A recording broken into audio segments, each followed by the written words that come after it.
Okay. All right. Welcome to today's Black Mental Health Matters panel discussion. I'm your host, Lindsay, and today we have with us Dr. Cloud and Sonia Harte. Thank you both for joining me for today's topic, which is youth and mental health, addressing suicide risk among Black adolescents. So, Sonia, I'd like you to start us off by telling our viewers a little bit about your background and why this topic is important to you. My background is in spiritual healing, and that is to help people return to wholeness. I'm a licensed spiritual practitioner with Centers for Spiritual Living in Colorado, and this is important to me because many years ago, my older sister committed suicide. So this is important for me from that perspective. And also, I want to raise the awareness of mental wellness in Barbados and the Eastern Caribbean, around the world, especially for young people, because very often adults tend not to listen. We think that they just acting out when they have deep trauma going on with anyone. And sometimes that trauma comes from in vitro. Has nothing to do with their personal experiences, but the experiences of their parents, so to speak. So that's why this topic is very important to me, because I'm on a mission to help create a world that works for everyone, and the best way to do that is through getting people into a state of mental wellness. And with that, I'm complete. I'm sorry, what did you say? I am complete. Okay, thank you. Thank you for sharing that. Dr. Cloud, you next. So good morning, afternoon, y'all. My name is Dr. DeQuavion Cloud. I am a licensed clinical social work associate here in North Carolina. This topic is kind of very important to me because I love working with youth and family. For those who know me, know that children are one of my subject matter experts as well. I used to work in the juvenile detention center, providing therapy and counseling to recently incarcerated juveniles. So this is one of those subjects where I think it's very important to also have a fellow Black male clinician as well, since there's not that many of us, especially when we're talking about youth and mental health. I think it's one of those areas that I just love speaking about, only because I do love, like I said, I love working with youth. So it's nice to meet you all, and thank you for having me. Thank you. Thank you. All right, so we'll just get right into it. So adolescence, because we all know the word adolescent, but sometimes you need to look up the exact definition, like what ages does that cover? I always think of tweens, right? But apparently the age is 10 to 19. I always separated them because I'm like, oh, well, after a certain age, you're a teenager, right? But it's all the same group. So I just wanted to make that clear for the audience. And I know it's difficult to think about suicide when it comes to those age ranges, but it's very necessary, especially in our community. So I'll start off by saying I have a quote from an article that was released in April of this year by the Pew Charitable Trust. And it says that new federal data shows that the suicide rate among Black youth ages 10 to 19 surpassed that of their white counterparts for the first time in 2022, increasing 54% since 2018 compared to 17% of a decrease for white youth. And apparently for Black adolescents, it's increasing faster than any other cultural or ethnic group. So I wanted to know what each of you thinks about that. And is that a surprise to you?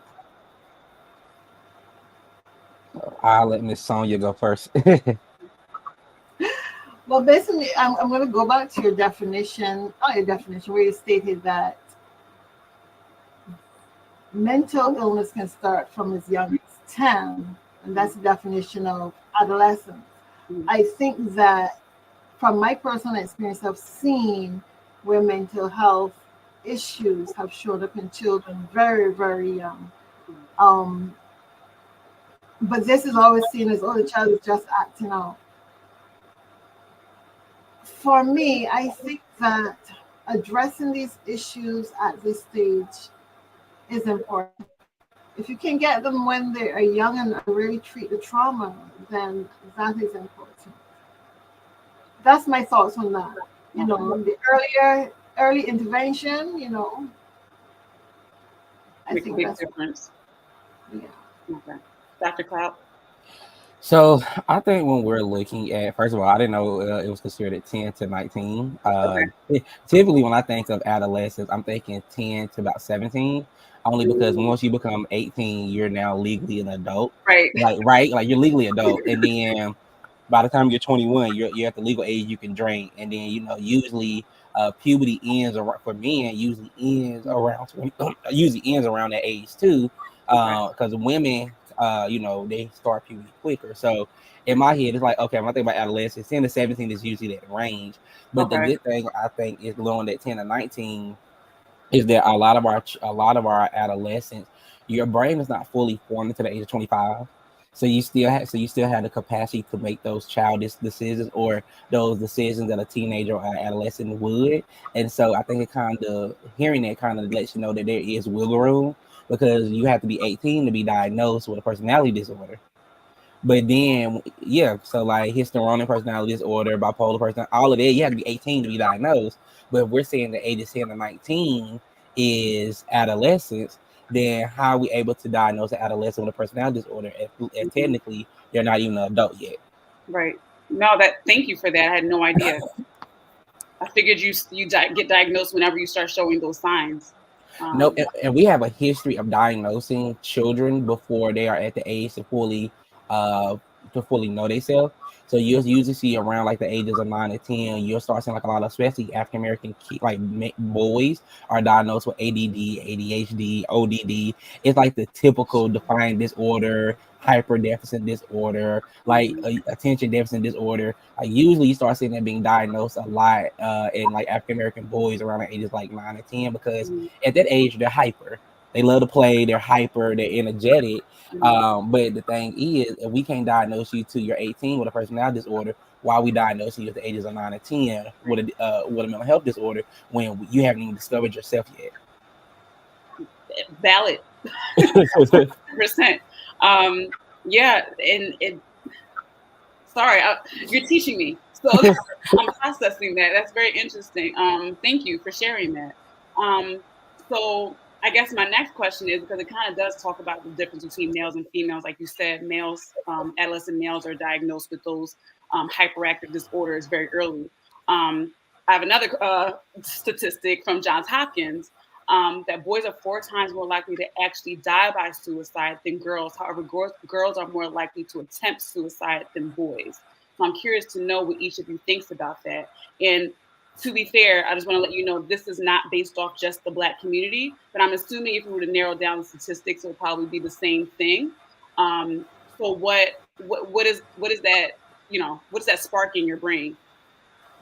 So I can say this, and this is just from my research. Mhm. When we look at mental health services and we're looking at gender, and I talked about this yesterday on another discussion. When we're looking at mental health and we look, especially for adolescents, there's this big stigmatization, right? Mhm. And you hear me talk about earlier how that often boys are diagnosed quicker than females. Mhm. It's because there's this I guess it's societal norm that females are, the emotional ones. So, they're easier to talk to. They're more inclined to be transparent. They're more inclined to, like you said, they're quicker to attempt suicide Mhm. versus commit suicide. And I think that also the reason is because we do not give boys, regardless of race or ethnicity, we do not give them the space to be emotional, to be vulnerable, to have those transparent moments, because we are so quick to tell our young boys that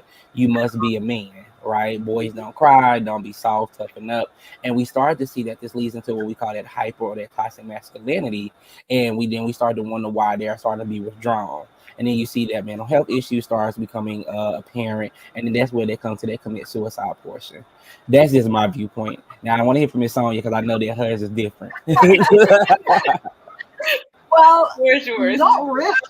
Not really, because growing up in the Caribbean, we hear that same story. Boys shouldn't cry. They are actually encouraged to man up and sit on their emotions. Whereas we get in there, a girl has an issue, we get in there and we're there for her. We give her that comfort, that safe space to air her views, to cry, to behave in what we would like to say a feminine behavior. from where I sit, all is spirit. It's just spirit we're working with, just energy. And there is no difference between how a male reacts emotionally and how a female reacts emotionally. It is just that we tend to want to take better care of the female's emotion, whereas we dismiss young boys, young men, and tell them, well, sit on your emotions, deal with that. And I think that is wrong. You know, we have to treat both genders as equals. And that's where societal issues come from me, where we to make this distinction between male and female in terms of what they can and cannot do physically. I personally believe that we have to level the playing field and treat both as equal. You know, address those male issues. And when these issues are not addressed at a soul level, because guys go through trauma too, guys feel a lot of things. And if they're not addressed at the soul level, then we as women, encounter grown adults who have lots of issues going on and cannot relate in relationship because they have not been made whole. They have not been able to heal that inner child that wants the same attention that we give to the female. So to ask them to be tough and not address those inner feelings, I think that is what causes a lot of problems down the road. And not just mental health issues, but also communication issues. Because imagine you ask someone to sit on your emotions, don't talk, don't share, and to carry that trauma within you, you know, how can you then be an adult that can handle languages? I know you'll hear us talk about emotional intelligence, and this is something that Barbados is pushing within the school system. But I honestly believe you cannot use emotional intelligence as a tool in isolation. You have to also bring all the other therapeutic practices along with it if you really want to have true healing.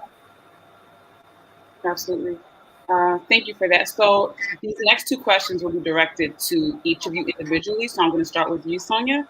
You have a background in theology and spirituality, correct? All right. Okay. So I'm going to ask you this question. How do you think theology and spirituality plays a role when it comes to suicide, or if it doesn't, or maybe we need to make it play more of a role or less of a role? What are your feelings on that? Well, theology covers the study of God, and the study of God is in all religions. And all religions will bring a different cultural perspective. So there's no one way to address that question. Okay. Because a person who grows up in an Islamic culture will have a different view to a person who grows up in a Christian culture. And even then, in the Christian culture, you have all these different branches of Christianity that vary in their outlook on life. I would say, however, that when we approach religion from a dogmatic position, we can do more harm to the people that we want to help.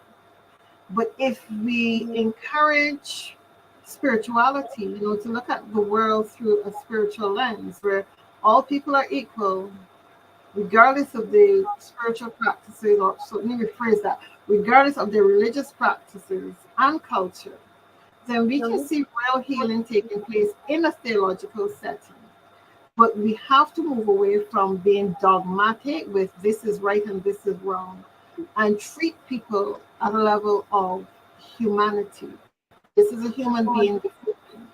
There's a branch of, I don't want to use it as of theology because I don't think that would be the correct way, but in clinical pastoral education, this is what we do. We look at the living human document rather than just say, well, you have this issue or that issue. And we work with people where they're at. We take that religious element out and just work with people from a humanistic perspective. And in that training, you're able to deal with people across any religious background because you're looking at the living human document, what is being presented in front of you, not necessarily from the religious and cultural background, Okay. but Thank from a you. spiritual perspective. I appreciate your perspective in that topic. Dr. Cloud. Now, my question for you is, as a social worker and someone who works with that age group in particular, have you noticed a change in today's youth regarding their mental health? Repeat that for me one more time because you went out Sure, on that last part. for sure. Since you work in that age group Mhm. specifically, have you noticed a change in in that age group's mental health as of late or within the past few years? So I will say that in the last few years, there has been a change in mental health with our adolescents in this age range. And what we're starting to see is I'm gonna call it what we call the social media shift, right? Mm, And I call it the social media shift because children are so very it's a word I'm looking for. Impressionable. There we go. So children are very impressionable. And so in this age group, and especially with social media being so available now versus my generation, we're starting to see that there is a shift in mental health because now you have different avenues for bullying, right? You have different avenues for violence. So can no longer just be physical, right? So, there can be digital violence, such as revenge porn, such as leaking of private pictures, like private text messaging, you know, just all these different ways. And so we are starting to see different ways that the youth's mental health is starting to deteriorate. And especially, I want to say the biggest culprit of all of this, and Lord forgive me, is that now that children have access to Twitter, TikTok, Snapchat, all these different apps now, it's so hard to monitor exactly what exactly is going to be the turning point for that juvenile. But it's too many different avenues now. And so I can give a prime example. When I worked in juvenile corrections, one of the biggest things I used to see with my juveniles' mental health is that it all started from social media. The fight started, the violence started. It started on social media and it led its way out into the public, right? mm, And so that's how one of my juveniles attempted suicide because somebody told her that she was worthless, she was fat, she'd never be anybody. And from there, I can talk about this now. From there, it led into her locating the individual and end up killing the individual. wow. And that's what, and so I think a lot of people don't understand that when we give our adolescents these tools and we're not monitoring these tools, we start seeing this deterioration in mental health because they start entering what I call flight or fight syndrome, as we all know, Mm, because they don't know what to do, right? And you're not at the age where you have the emotional regulation. At 13, 14, 15, you do not have that emotional regulation to kind of control yourself when somebody upsets you or when you're upset. I've had a juvenile try to hang herself because she said she was better off. Somebody told us that it'll be better off she just go ahead and just do it. She was always complaining about how life was sad, so just go ahead and do it. She tried to hang herself. So over the years, we're starting to, and then COVID was a big part of this too because adolescents, they were not homebodies. They were used to being able to go out. They're not underneath mom and dad all day. They're not in the house all day. Well, now we're trapped in the house predominantly. Like we can probably go outside, but we can't go far because we have this big fear of COVID going on. And that led to more of a deterioration in mental health across the board. But our adolescents were getting hit heavier because you're doing virtual school. You're not making friends. mm, And then once COVID ended, or once we were able to kind of go back into the academic space, if you were in 8th grade, by the time COVID ended, you were been doing virtual school for about 2 to 3 years. yeah. So now you're in high school, and it's completely different because you didn't have a chance to form those secure attachments in middle school to lead you into high school, and now you're trying to navigate this space where I'm so used to being virtual. Yeah. I'm so used to being home in my tight knit space that I no longer have a safety blanket or security because I have to go back out into the real world. And so I wasn't able to get that. um it's another word my mom always likes to say. I wasn't able to get that lesson on how do we deal with people on the outside when they antagonize us because you didn't have to deal with it for 3 years. So for those 3 years, it was just, oh, if I'm in the classroom, I can just log off of Zoom. I don't got to hear this. I can't log off in school because now we're in person. So all the bullying, everything, all the physical violence, I'm seeing this firsthand. No, that makes perfect sense. Makes perfect sense. So my next question, this will kind of touch on what you just said, Dr. Cloud, but Sonia, I want to start with you.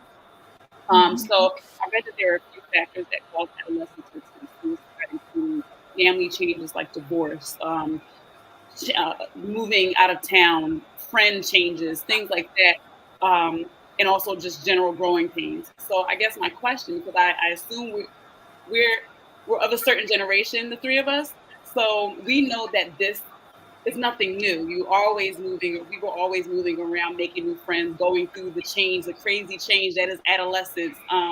So why do you think kids are responding to you or are responding to these things that are just a general part of life now? Why do you think they're reacting this way?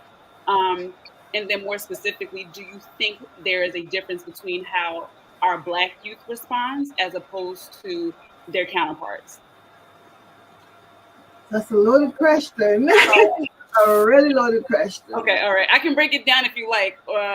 I'm going to attempt to answer. Okay. Divorce is challenging for everyone in the family. That's a major change and a major loss. And grief comes in when there's that separation. And I think that too often we as adults do not sit with our children in a safe space and discuss the changes that are coming and why the changes are coming to help them to navigate the change. We just say, I am the adult and this is how it's going to be. Yeah. That's it. No questions asked. And again, when young people are not invited to the communication table, they have questions and there are no answers. And I'm speaking from personal experience because I've gone through divorce and it was challenging for the children involved. And not only that, some of the external relatives also. So change and moving around is a form of instability and uncertainty for young people. And I believe that they want to be certain, they want to be grounded. So when you uproot a child every couple of months for whatever reason, and there's not that stability, you're going to have challenges. And these things play on your mind, they play on your mind, you internalize it. There's no outlet. You can't trust the adults that should keep you safe, should keep you in a place of stability. If you can't trust them, who can you trust? Who are you going to talk to? You're going to come to the minister and share your business? So it creates that issue of trust. Do our young people have an avenue where they can find a safe and sacred space to share their inner feelings, what's going on with them? Because invariably, adults make decisions without asking the children how they feel about it, or even sitting and explaining, this is what mommy and daddy is going through at this moment. Or we can't afford this big house anymore, so we're going to move to something smaller in a different neighborhood that may not be as safe. So we take young people for granted. We assume that they will not understand. And one of the biggest mistakes that we make too with young people is that we think they are resilient. And the body tells us the story when a child is traumatized. You get all these chronic illnesses popping up because you internalize it. And if you're with me on this, spiritual journey, you understand that everything is energy. Our bodies are made of energy. And when there are blockages in the energy, we get other issues coming up. So ultimately, you feel like there's a lack of communication. Yeah, I comes back down to treating all people with respect, even young children with respect.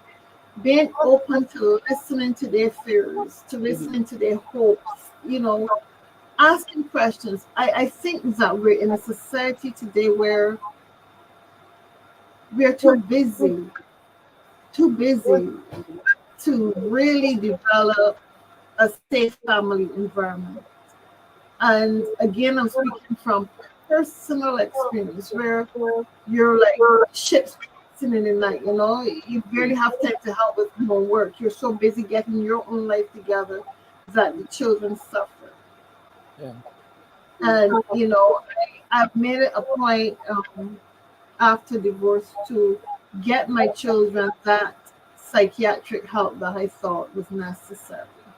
And I would recommend this to any parent who's going through a traumatic experience. Take care of your children's mental well-being. They go through a lot. They don't talk about it. They shut you out sometimes.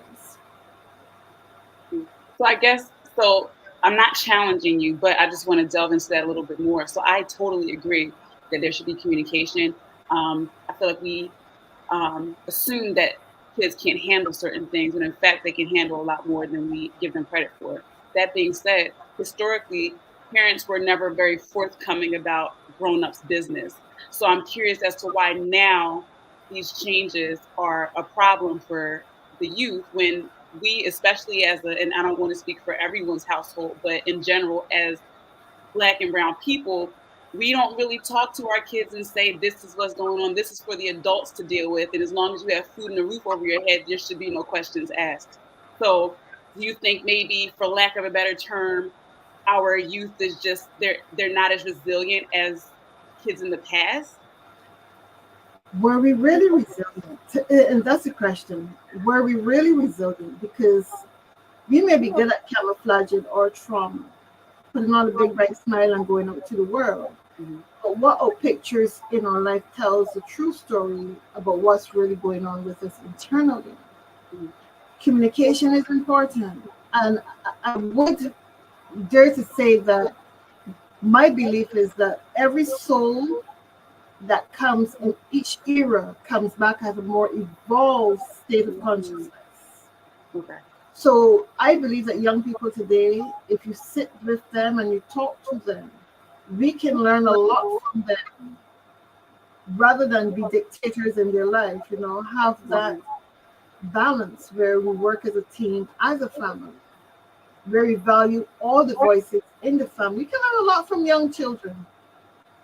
We don't understand because we choose not to understand, but they say some really profound things. They can, yeah. And I think that they're more connected to spirit when they're younger because they have not been able to or to be been programmed by us yet as to how to think. So sometimes a lot of the babble that we think they're just talking nonsense has a lot of truth in it. It just comes down to being patient and listening. They have a lot to teach us, but we don't listen because I've been here longer, so I know best. But if you're coming from where I am as a spiritual director and a person who believes in the omnipresence of God and the evolution of humans, then it's, for me, the belief is that they have lessons to teach us and that we should listen more and talk less. Listen more and talk less. Because each generation that comes back more advanced than we are. And you can base this on the computers today, you know, the computers that they had in the 90s was a big thing, big thing. And today they're so small that all of that information can fit into your cell phone and in some cases, even smaller devices. Right. No, very well said. Thank you. Dr. Cloud, now what do you, and the reason why I said this kind of touched on what you were saying was because I forgot to mention, yes, there was one major difference with us, and that was we didn't grow up with social media from the age of 0, right? So, of course, we have to consider social media with this group, but outside of social media, those are typical things that happen in every household: divorce, moving, change of friends. So how do you feel about the fact that it's affecting our youth, our Black youth, in this way today? Oh Lord. So I'm gonna agree. I have to agree with Miss Sonia is that we really are not having no conversations with our kids, right? And I think when we don't invite children into the conversation, especially when it's regarding them, that we are pretty much perpetrating the stigma that you are a child, you need to stay in a child place, your feelings do not matter. And even in the Black community, I think that's one of the biggest things, because if we all know that in the Black community, one thing you probably always heard is stay in a child's place, right?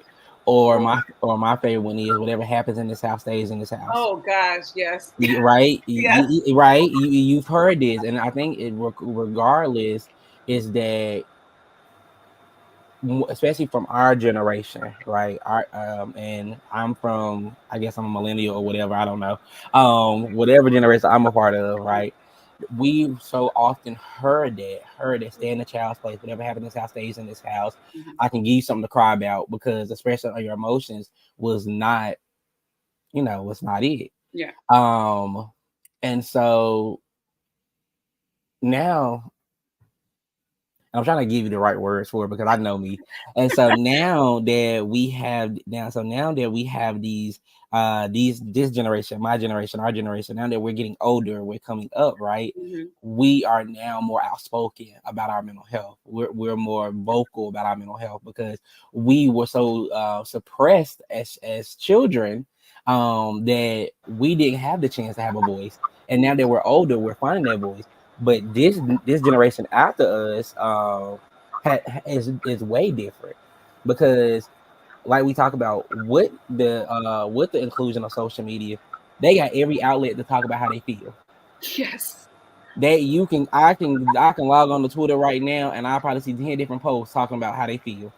And it's refreshing, and I'm not gonna say revolutionary, but it's refreshing, because the generation prior, our generation, we have built the building stone, or the stepping stones, for the next generation to take control over their mental health, to have a voice, to be vocal, because and I keep saying my generation, we're still trying to find that voice.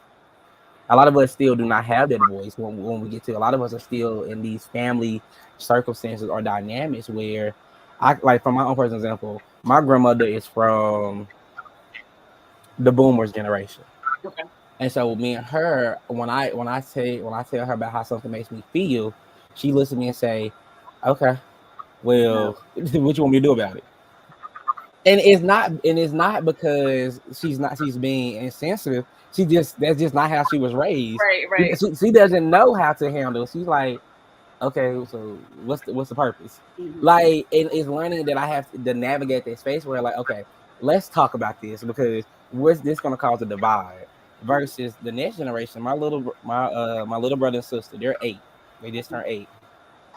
They are the most vocal kids and I've ever had at 8. And they will tell me in a heartbeat, I don't like that, and I don't like what you're doing, so please stop. Right. And it's so weird, because it's like, if I said this growing up, I would have got popped. But we're allowing them to have that autonomy, that freedom. Yeah. So I hope that answers the question. No, it absolutely did. And it's Okay. so funny you mentioned that. You said your grandmother was from the boomer generation. My parents were boomers. They had me later. But my mother was very, I don't, and it's interesting you say that, hearing you say that, because I'm realizing my mother was a little bit more progressive in that way. The minute I said I was feeling something negative, she was trying to get me in therapy. And I didn't mind it. That I grew up without having the stigma of therapy. So I'm the person that goes around saying, yeah, my therapist said. Because it's not a big deal to me, right? She would talk to me, and even to an extent, sometimes I'm like, I don't want to talk about this. Like, I don't, so, she was like that. But she was only like that because she felt that she had the complete opposite with her mother, who was born in the 40s. So I think something else that we have to, like you said, Sonia, we're evolving. And sometimes that comes from trauma before.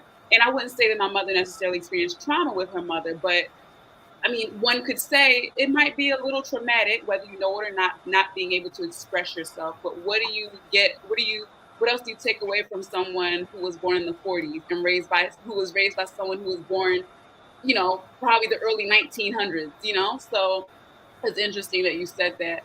And yeah, we definitely have given our youth a lot more space to speak on their feelings. Yeah, so that's that. All right, moving on to the next question, guys. In the Black community, suicide is taboo, and I am not saying that we're the only community that's like, but we're here speaking with our people. So that being said, it was always called, like, for lack, it is what it is, a white people problem, right? We don't have those issues. That's not something we do. We just deal with it. And in ways, we did always deal with it. And the statistics have shown that we have not typically been a part of this group that commits suicide more often. It's changed within the past few years. That being said, what do you feel? Do you not? What do you? Excuse me. How do you feel that stigmatizing it as a white person's issue has affected us and how we deal with it? Either one of you can go first. So, Let me just say, I'm going to say let Sonia this. go first. This has been going on in my mind, yeah? Yes, all races are touched by suicide. Mm-hmm. In some cultures, suicide is actually an honorable death. Yeah, Okay. some cultures, actually an honorable death. I think one of those Asian countries, I think it's either Japanese or Chinese, where it is honorable death. However, we're dealing with our people, Black people. Mm-hmm. And I think a lot of our issues, whether or not we want to admit it, the way we raise our children in the past, we spoke to our children, a lot of that stemmed from colonialism, especially within the Caribbean context. A lot of that would have stemmed from colonialism. Do Caucasians commit suicide? Yes. But when we have post-traumatic slavery syndrome still happening today, I think some of us, not all of us, are still feeling the effects of that. I think so, that colonialism and all the other things that we have experienced as Black people are still with us. And some of us, and I'm speaking to people in the Caribbean, are still trying to catch up with the Joneses. Still trying to find ourselves financially, economically, still trying to look at ways to generate wealth. And in today's society where some of us have excelled, it is very challenging for persons who are not in the same financial bracket to feel worthy. It is very challenging for Black men, young Black men, to feel worthy when they fail by the educational system, they fail by the economic systems, by systems in general. And for me, as a person living in the Caribbean, I think that we can do more as a majority group over the Caucasians and the others. But we still hold on to a lot of the colonial traditions, even in our education system and how wealth is distributed. We still hold on to a lot of that, and that can be psychologically, what's the word I'm looking for? That can weigh on you psychologically. When you want to get over your challenges, but there are systems in place that keep you back because of your social standing in society, where you were educated, and for one, your address. In Barbados, there's certain addresses that keep you out the doors. If you come from certain neighborhoods, people don't hire you as easily. And these are things that I would like to see change, where all people are treated equal, where everyone is given an equal opportunity, where everyone is respected. I think those things make a difference. And while suicide is a national issue across races, we're dealing primarily with our own people. So how do we get them past being suicidal? How do we level the playing field so that young Black people feel worthy, especially when it comes down to social standing in society, when it comes down to the education that they get? How do we make them feel worthy? Especially for men, how do you make a man feel as well? Yeah, you're doing what you're supposed to do. You're stepping up to plate and you're doing what you're supposed to do. And he doesn't have a job, he doesn't have money, he doesn't grow up to be a man because he's still dependent on his mother and his grandmother financially. I think these are some of the issues, and I hope I answered the question. Yes, yes. You answered it in a way that it was from your perspective, which is why we're here. So, absolutely. Dr. Cloud, now from your perspective, how do you feel? Because I know it'll be different. So, so you said something earlier, and I was like, "That's so true." So, in the Black community, suicide is a white person problem. That has always been a norm. Black people do not commit suicide, right? And I think that's always been the biggest stigma. And it's like, okay, I think I'm a, well, she tried to kill herself. That's that white people stuff.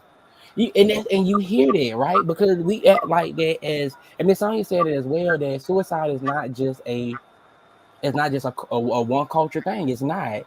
Suicide is, and depending on your culture, it may be different. I'm African American. Miss Sonia is in the Caribbean, so she said it's seen as an honorable death, right? But here in African American culture, it's seen as the coward's way out. Like, oh, life got too tough, so they just wanted to kill themselves. I guess they just wasn't, they just wasn't It is strong enough. selfish. And it's It's more selfish. about the people you left behind. Thank you. And I get and I got so tired of hearing it. And I remember one of my juveniles was like, I remember when I tried to kill myself, my mama gonna bring the pastor in the room. She was going to bring the pastor. The pastor, because it was selfish, and that she was going to hell for trying to kill herself because that wasn't of God. That wasn't of God, because Black people, we don't do that. Mm-hmm. We don't try to kill ourselves. We don't kill ourselves. That's not of God. That, how are you taking away God's choice to let you live or not after He gave you life? That's not of God, right? And I think we often forget that suicide is, to me, suicide is not the character way out.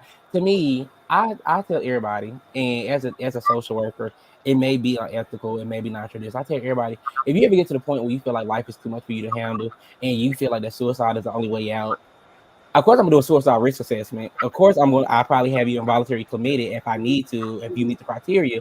But if you get to the point where you just feel like that you need to commit suicide, then there is much more trauma there that I may not be, and I can be honest, I may not be able to help you heal.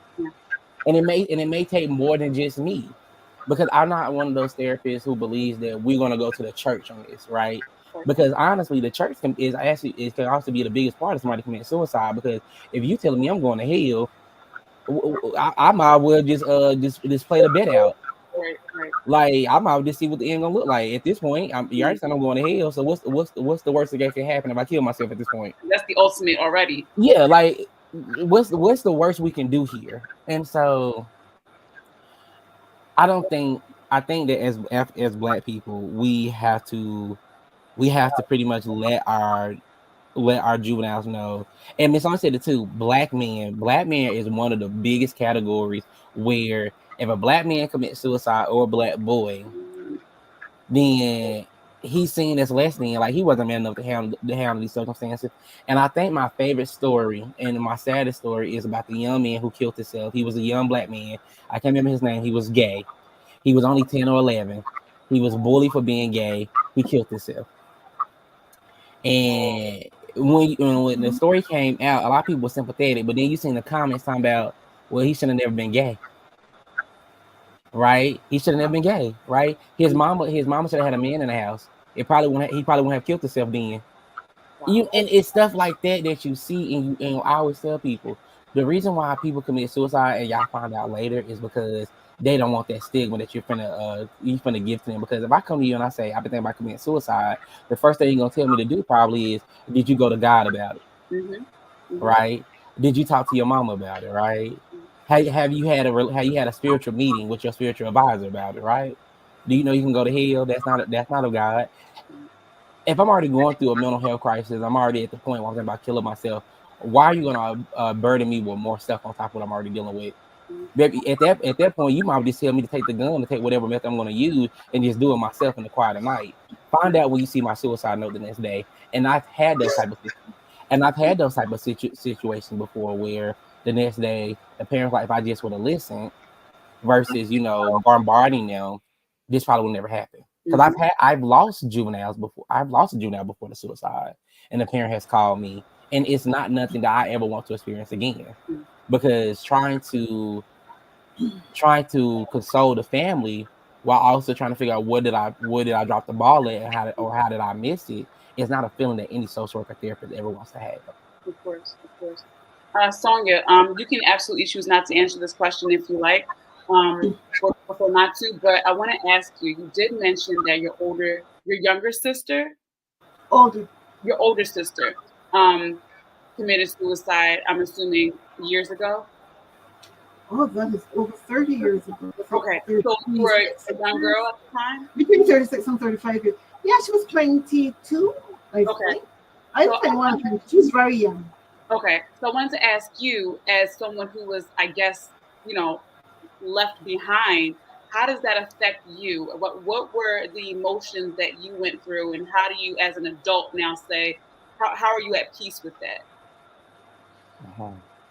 I never realized until about 3 years ago that I was still carrying anger about that situation. I was angry with her, and when I'm stressed, I eat, and I eat and eat and eat and eat. So that was how I coped with it, by eating, just eating.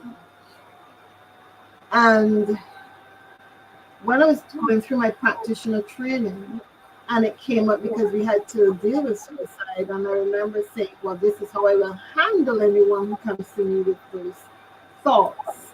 I'm going to lay out all the ways you can do it. And my facilitator said to me, Sonia, we need to have a conversation. You can't do that. You can't tell them, well, there's hanging, but I would have laid out, and that's how strongly I felt. And she said, no, you haven't dealt with your sister's death. Mm-hmm. So then I had to take counseling to deal with my sister's death. It was challenging because I was younger than she at the time, and having to deal with the stigma of people gossiping and saying things and building stories around her death. That was not easy. And like I said, sometimes we pretend that it is not getting to us. And that was me, always a strong person, pretending that it did not affect me, but it affected me deeply. And it was only about 3 years ago, no, maybe 24 years, that I have dealt with my sister's suicide. And that's not the only suicide that I've dealt with. My eldest daughter's uncle committed suicide a couple of years ago as well. So it seems as though you got to deal with these things head on. And in as much as I believe that you have full autonomy over your body, I don't know that we should decide if people live or die. If someone came today to me with the ideation that they're going to kill themselves, I would want to have that conversation with them. I would want to talk to them. I'm not saying I would talk to them on the ledge, because if your trauma is so deep, and if I don't have a better solution for you, and if you see that that's the only door to walk through, then I will refer you to someone else. I'm not going to say yes, do it, or no, don't do it. But I will have that conversation with you and give you the freedom to make a choice to either stay or go. And I say that because of my position in terms of how I understand death. I don't believe that there's a hell to go to. I don't believe that there's a heaven to go to. I believe that those are states of consciousnesses that people live by. You decide where you want to be in your mind. But if you're so messed up, and I know people will say, well, you shouldn't say that, but if you're so broken that we cannot fix you, and you're likely to cause harm to others, you have choice. You have choice. And I don't think people should intervene in those choices, because sometimes we ask people to stay and we don't have a solution for what they're going through. And as I said, I don't believe that people die. I think they just transform one energy into another energy form. And for me, that is okay. That is okay. But I will have the conversation first. Can I just say, I'm sorry. But if it is hopeless, there's no hope. And as I said, if you're going to harm other people, if you're going to go there, pick up a rifle and have this mass shooting thing going on, That's I totally think we different. need to be practical about life as we understand it. Mm-hmm. If that person wants to take himself out of the equation before they hurt other people, I personally am okay with that. I'm not going to ask you to continue your suffering. And I say this because I value all life forms, yes? If I have a pet that is ill in any form or fashion, and there's no hope for that pet, I take it to the vet, they put it to sleep. Mm-hmm. You know, I put it to sleep. And I think that we allow or we encourage human suffering because we feel that human life is better than any other life. And I don't stand by that. I think all life forms are valuable. Mm-hmm. And we have to come to the place, as I said, where we become practical. Am I hurting too much to go on? And I know that there's some countries where euthanasia is practiced, and in even some states in the USA, if I'm terminally ill, I have the right to decide that I can die with assistance. And I think that we need to start looking at mental health issues from the same perspective that if it is too much for me to bear, I have the right to decide, you know, do I want to have an assisted death with a doctor present or do I do it on my own? And that's me being open and honest about where I stand. Suicide is not an option. I believe in hope. And also I believe that the consciousness that you die with is the consciousness that you will return with. And therefore it is better to heal your consciousness than to die in a state of uncertainty and all of those things going on that if you come back, you're going to come back the same with the same consciousness. And Yeah, that's me in a nutshell. yes, You know. yes. No, I was gonna say earlier, I find both of your responses so refreshing because I am told that I have an interesting way of looking at things, and I've actually always felt the way that you guys do in the sense of I'm never gonna encourage suicide. Of course not. Um, of course we would like there to be hope, but I think that people who do that, try to talk you out of it or say, what about the other people? Or what about your life that you still haven't lived? I think they speak from a position of privilege because it is a privilege to not deal with that. No one decides to be depressed. No one decides to have so much pain that they, come to that point. If they could turn it off, they would. So, of course, what can I do for you? Is there a way that I can help? I'm here for you. But I do say that we did not have a choice coming into this world, and that's fine. But if you feel that it's your time to exit on your own terms, I believe the same thing when you're sick physically, same thing mentally. I don't feel that I have the right to interfere within a certain realm of actions, if that makes sense. So yeah, like I said, it was refreshing hearing that from two professionals because I'm like, I must be crazy because no one gets it. But I'm like that, for lack of a better term, I'm like, that's your business. I'm here for you. But I am privileged enough to say that I cannot relate. So who am I to tell you what you need to do with your life and how you need to live it? So thank you for that, for confirming that I'm not crazy. I appreciate it from both of you. You're not crazy. Everyone just has different ways of looking at things. We're all affirming life. We're all affirming life. And I'm saying if you are at that stage where you feel so hopeless, and after we've had the conversation, have that conversation, after we have the conversation, I cannot help you. I refer you to someone else and they cannot help you. If you come to that place, make your peace with the God of your understanding. Right. I will make the peace with my God of understanding for you. And I guess, as I said, I look at life and death, as death is a continuation of life. Life is the beginning of death. Yeah. From the minute you step into this realm, you can look forward to death. Yes, that is the one thing, the joke. There's a couple things we can't avoid: death and taxes. Always heard that. So true. All right, so we're gonna wrap up soon. I appreciate you, both of your answers so far. I wanted to ask about a couple things. One, do you see a difference in mental health and suicide based off location, i.e., rural versus suburban or urban? Yeah, I want to see both of your perspectives from that point of view.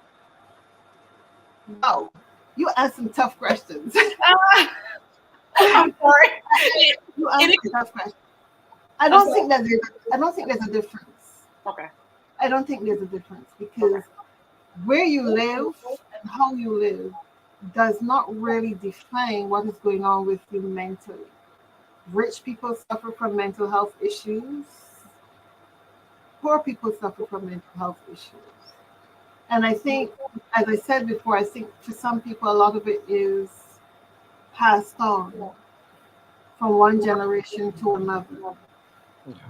You know, we mothers who are unhappy and miserable give their children that in the consciousness. You know, you come into a situation where your parents pass it on through DNA because there's a lot we don't understand about. Well, let me rephrase that. There's a lot some of us don't understand about consciousness, about neuroscience, and how things can pass from one generation to the other. The Bible tells you the sins of the father shall follow for several generations. But we also know, based on psychology, that we can break those curses. We can intervene and get people into a different headspace. We have the tools to do it. Dr. Cloud, your perspective? So there's only one thing I think I disagree with Miss Sonia, and I think that it is that when we look at poor people and rich people have more of the financial resources available to them to seek mental health services, right? They have more of they just have the money. They can get that inpatient treatment. They can get those private rooms in mental health facilities and all that stuff. And they have a team of doctors, psychiatrists, and counselors on standby because they have the money.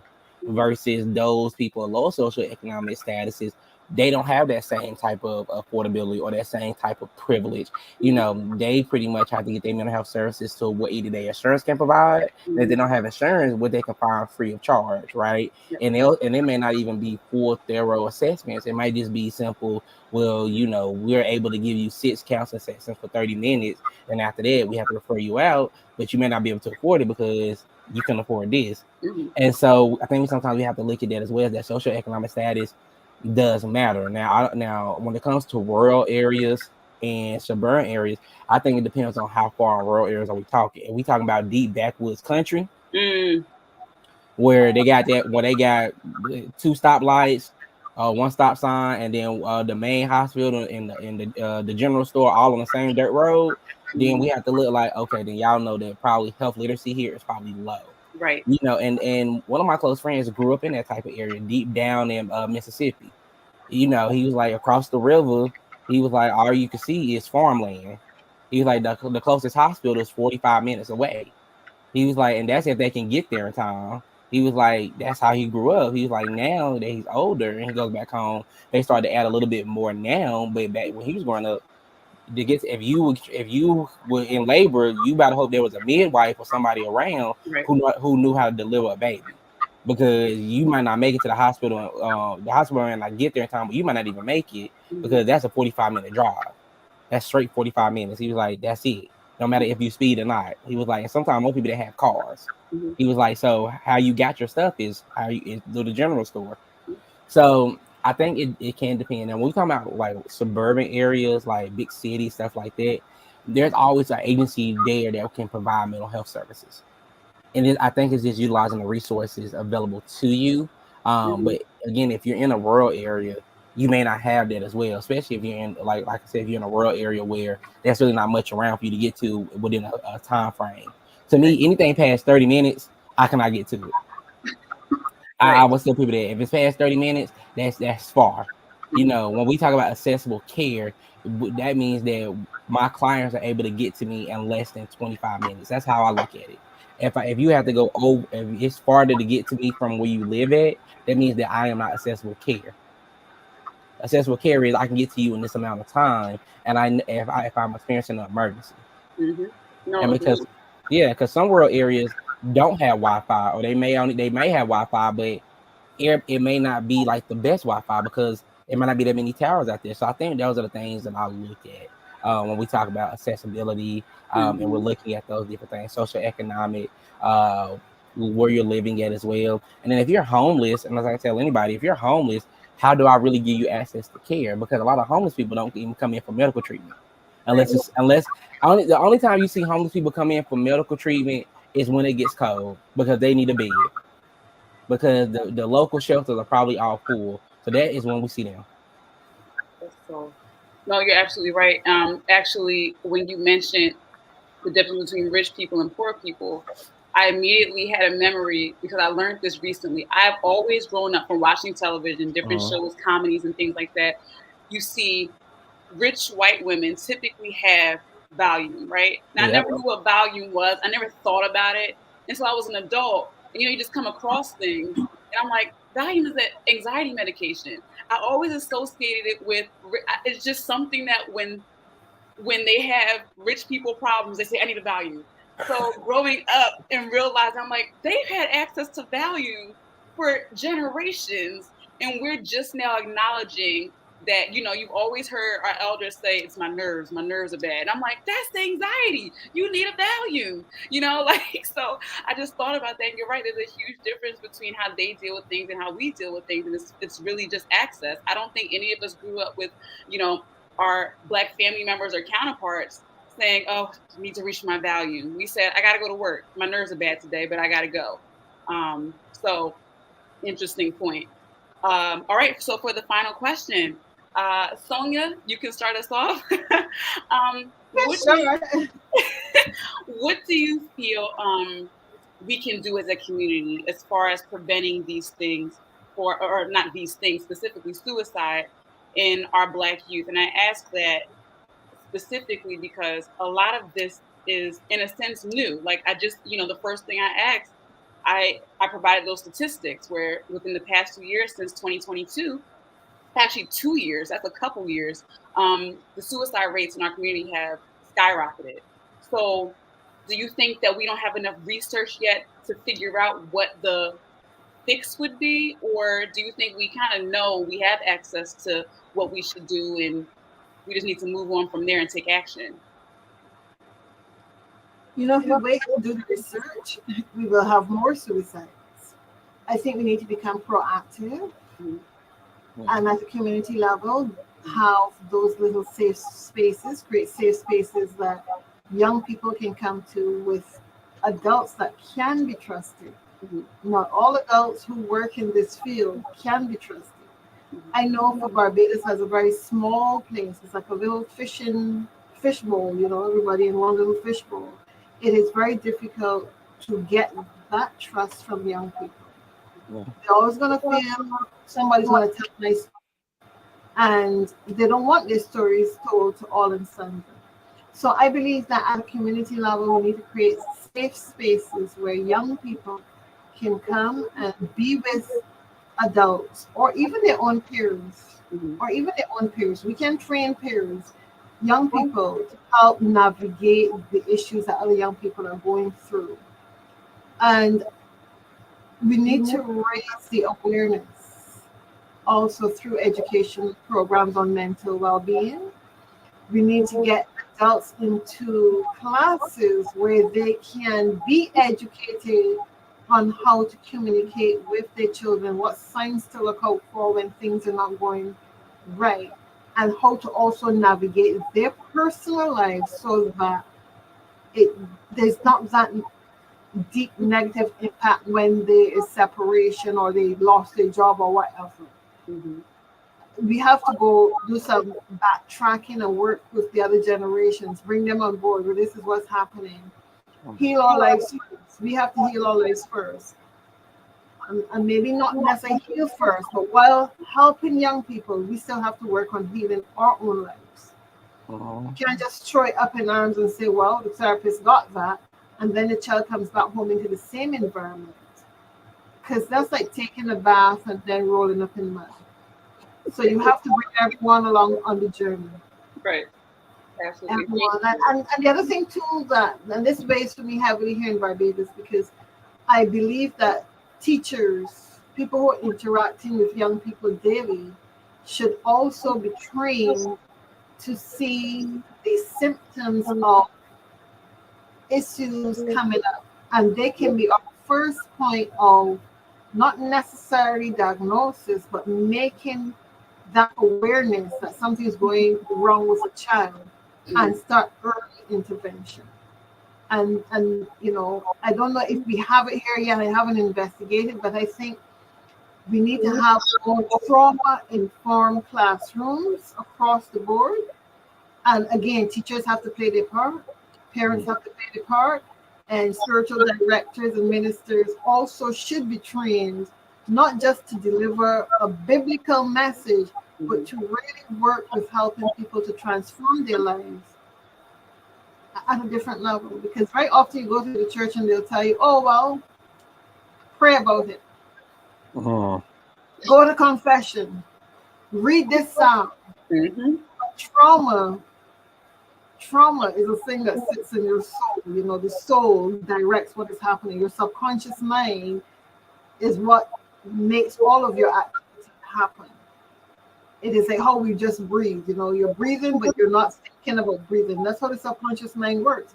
A lot of stuff that we take in through our conscious mind stays there and just repeats itself because the subconscious mind does not filter anything. It just say, think this is what I'll give you. But I believe we can make a significant change by taking some steps back, working with parents, working with teachers, principals, ministers, get everyone on board with mental health training. I think we'll see a difference. Absolutely. Thank you for your thoughtful answer, Sonia.